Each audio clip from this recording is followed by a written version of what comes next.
तो आज के इस वीडियो में मैं आपको बताने वाला हूं चैप्टर 7 परंपरा का मूल्यांकन।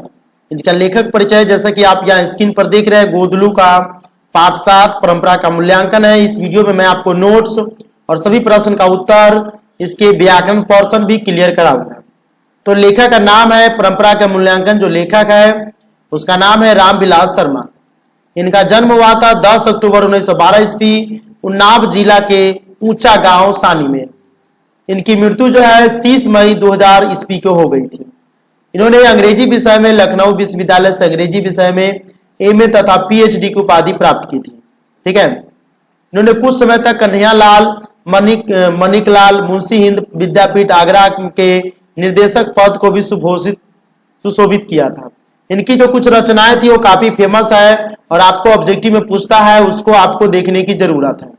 निराला की साहित्य साधना, भरतेंदु, हरिश्चंद्र, प्रेमचंद्र और उनका युग, भाषा और समाज, भारत में अंग्रेजी और मार्क्सवाद, इतिहास दर्शन, घर की बात इत्यादि। पाठ परिचय में जैसे कि हम आपको बता दें कि इसमें मेनली जो है प्रस्तुत पाठ परंपरा का मूल्यांकन इसी नाम की पुस्तक से संकलित है। इसमें लेखक ने समाज, साहित्य तथा परंपरा से संबंधों की सैद्धांतिकता तथा व्यावहारिक मीमांसा पर विचार किया है।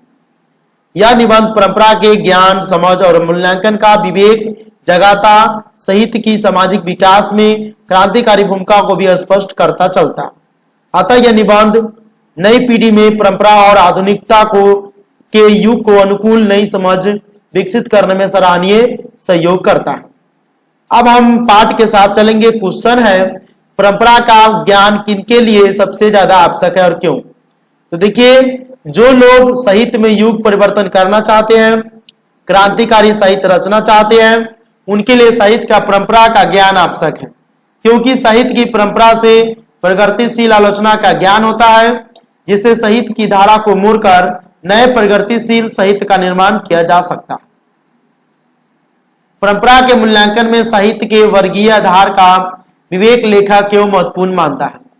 देखिए, साहित्य की परंपरा का मूल्यांकन करते हुए सबसे पहले हम उस साहित्य का मूल्य निर्धारित करते हैं जो शीर्षक वर्ग के विरुद्ध श्रमिक जनता के हितों को प्रतिबिंबित करता है।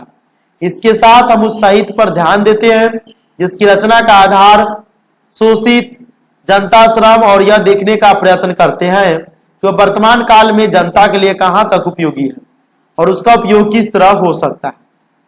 अगला क्वेश्चन है, साहित्य का कौन सा पक्ष अपेक्षाकृत अस्थायी होना है? इस संबंध में लेखक की राय स्पष्ट करें। देखिए, साहित्य मनुष्य के संपूर्ण जीवन से संबंध है। आर्थिक जीवन के अलावा मनुष्य एक प्राणी के रूप में भी अपना जीवन बिताता है। साहित्य में उसकी बहुत सी आदिम भावनाएं प्रतिफलित होती है जो उसे प्राणी मात्र से जोड़ती है। इस बात को बार बार कहने में कोई हानि नहीं है कि साहित्य विचारधारा मात्र नहीं है, उसमें मनुष्य का इंद्रिय बोध, उसकी भावनाएं भी व्यजित होती है। साहित्य का यह पक्ष अपेक्षाकृत अस्थायी होता है। प्रश्न नंबर 4 है, साहित्य में विकास प्रक्रिया उसी तरह संपन्न नहीं होती है जैसे समाज में। लेखक का आशय स्पष्ट कीजिए। देखिए, लेखक कहते हैं कि साहित्य में विकास प्रक्रिया सामाजिक विकास क्रम की तरह नहीं होती है।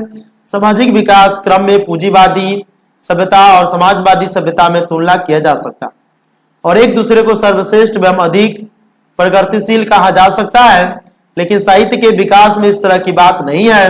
यह आवश्यक नहीं है कि समांती समाज के कवि की अपेक्षा पूंजीवादी समाज की कवि श्रेष्ठ है। चलिए हम आगे देखते हैं। इसी लाइन का कवि अपने अपने पूर्ववर्ती कवियों की रचनाओं को मनन करते हैं, लेकिन अनुकरण नहीं करके स्वयं नई परंपराओं को जन्म देते हैं। औद्योगिक उत्पादन और कलात्मक सौंदर्य ज्यों का त्यों बना रहता है। अमेरिका ने एटम बम बनाया, रूस ने भी बनाया, पर शेक्सपियर के नाटकों जैसे चीज का उत्पादन दोबारा इंग्लैंड में भी नहीं हुआ। अतः साहित्य और समाज के विकास क्रम में समानता नहीं हो सकती है। अगला क्वेश्चन है कि लेखक मानव चेतना को आर्थिक संबंधों से प्रभावित मानते हुए भी उसकी स्वाधीनता किन दृष्टांतों द्वारा प्रमाणित करता है? ये क्वेश्चन है लेखक के बारे में।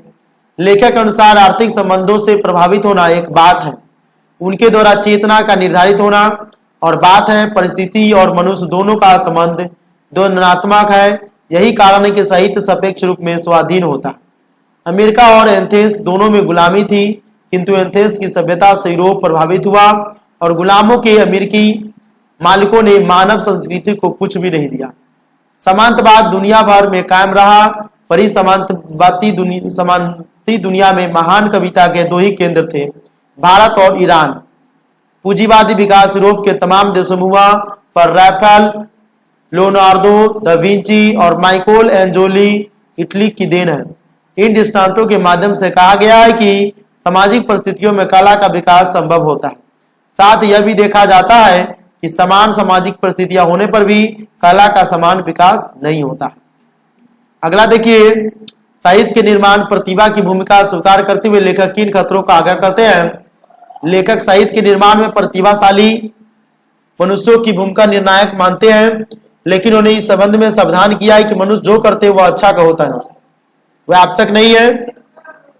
उनके श्रेष्ठ रचना में दोष नहीं हो सकते, ऐसे कोई बात नहीं है।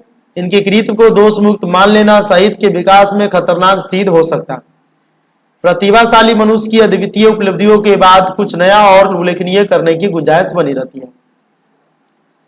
राजनीति मूल्यों से साहित्य के मूल्य अधिक अस्थायी कैसे होता है। लेखक कहते हैं कि साहित्य के मूल्य राजनीतिक मूल्यों की अपेक्षा अधिक अस्थायी है। इसकी पुष्टि में अंग्रेज कवि टेनिसन द्वारा लैटिन कवि वर्जिल पर रचित उस कविता की चर्चा करते हैं। इसमें कहा गया है कि रोमन साम्राज्य का वैभव समाप्त हो गया, पर वर्जिल के काव्य सागर की ध्वनि तरंगे हमें आज भी सुनाई देती है और हृदय को आनंद ही विवल कर देती है। कह सकते हैं कि ब्रिटिश साम्राज्य के पतन के बाद जब उनका नाम लेने वाला नहीं रह जाएगा, तब भी शेक्सपियर, मिल्टन और शैली विश्व संस्कृत के आकाश में पूर्व की भांति जगमगाते नजर आएंगे और उनका प्रकाश पहले की अपेक्षा करोड़ों नई आंखें देखेगी। इस प्रकार राजनीतिक मूल्य कालांतर में नष्ट हो जाते हैं, पर साहित्य के मूल्य उत्तरोत्तर विकासोन्मुख रहते हैं। अगला देखिए, जातीय अस्मिता का लेखक किस प्रसंग में उल्लेख करता है और उसका क्या महत्व है। साहित्य के विकास में जातियों की भूमिका विशेष होती है। जन समुदाय जब एक व्यवस्था से दूसरी व्यवस्था में प्रवेश करते हैं, तब उनकी अस्मिता नष्ट नहीं हो जाती है। मानव समाज बदलता है और अपनी पुरानी अस्मिता कायम रखता है। जो तत्व मानता है समुदाय को एक जाति के रूप में संगठित करते हैं। उनमें इतिहास और संस्कृति परंपरा के आधार पर निर्मित यह अस्मिता का ज्ञान अत्यंत महत्वपूर्ण है। जातीय अस्मिता साहित्यिक परंपरा के ज्ञान का वाहक है। जातीय और राष्ट्रीय अस्मिताओं के स्वरूप का अंतर करते हुए लेखक दोनों में क्या समानता बताता है। लेखक ने जातीय अस्मिता और राष्ट्रीय अस्मिता के स्वरूप का अंतर करते हुए दोनों में कुछ समानता की चर्चा है। जिस समय राष्ट्र के सभी तत्वों पर मुसीबत आती है, तब राष्ट्रीय अस्मिता का ज्ञान अच्छा हो जाता है। उस समय साहित्य परंपरा का ज्ञान भी राष्ट्रीय भाव जागृत करता है। तो जिस समय हिटलर ने सोवियत संघ पर आक्रमण किया, उस समय यह राष्ट्रीय अस्मिता जनता के स्वाधीनता संग्राम की सर्मर्थ प्रेरक शक्ति बनी। इस युद्ध के दौरान खासतौर से रूसी जाति ने बार बार अपनी साहित्य परंपरा का स्मरण किया। समाजवादी व्यवस्था कायम होने पर जातीय अस्मिता खंडिता नहीं होती है, वरना और पुष्टि होती है। इस तरह से देखिए 10वां नंबर क्वेश्चन है।